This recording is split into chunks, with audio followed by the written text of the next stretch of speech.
Սամվել Շահրամանյանին այսօր նորից հարցաքննության են կանչել, վերջին 20 օրում 6-րդ անգամ։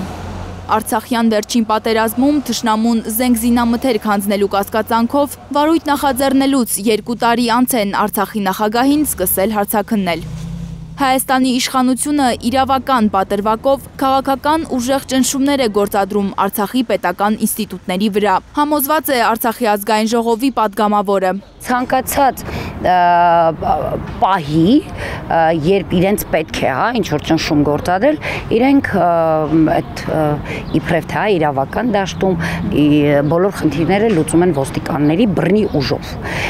Հիմա արդեն բավականին ժամանակ է, կարծես թե արդեն օրինաչափ է դարձել, որ Արցախի նախագահին անընդհատ կանչում են քննչական կոմիտե։ Մետաքսե Հակոբյանի համոզմամբ Փաշինյանի իշխանության զայրույթի պատճառն այն է, որ Արցախի ազգային ժողովի նախագահ է ընտրվել Հայաստանում։ Արցախցի падգամավորները պատրաստվում են նաև Արցախի նախագահ ընտրել։ Արցախի ազգային ժողովի գոյությունը, նախագահի ինստիտուտի գոյությունը, կառավարության լինելը իրենց անհանգստացնում է, որովհետև իրենց քաղաքական կուրսը դա չէ։ Իրենց քաղաքական կուրսը այսօր վերջնականապես Արցախի հարցի փակումն է։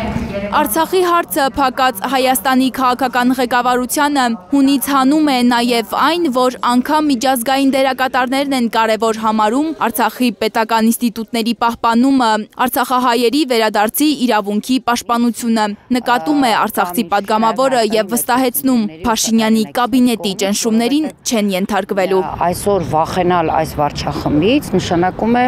ինչ որտեղ նաև սպասարկել իրենց օրակարգը։ Իրենք միևնույն է, անկախ նրանից դու գործընթաց իրականացնում ես թե ոչ, իրենք միևնույն է քեզ մեղավոր ձևը գտնելու են կարգելու։ Ըստ Մետաքսե Հակոբյանի, անհեթեթություն է Փաշինյանի թիմի պնդումը, թե Սյունիքի սահմանին ադրբեջանական կրակոցները 300,000 ադրբեջանցիների վերադարձի մասին Ալիևի խոսույթը պայմանավորված են Հայաստանում Արցախի պետական ինստիտուտների գոյությամբ։ Այն ինչ որ տեղի է ունենում այսօր Հայաստանի Հանրապետությունում անվտանգային առումով, սոցիալական առումից բոլոր առումներ չի կարող կապ ունենալ մեր գործողությունների հետ, որովհետև ցավոք սրտի, դրանք սկսվել են 2018-ից, իրենց տրամաբանական շարունակությամբ եւ ձգտում են տրամաբանական ավարտին։ Լանա Ամբարձումյան, Միլենա Պողոսյան, Սմբատ Ասլիկյան, Հայլուրի համար։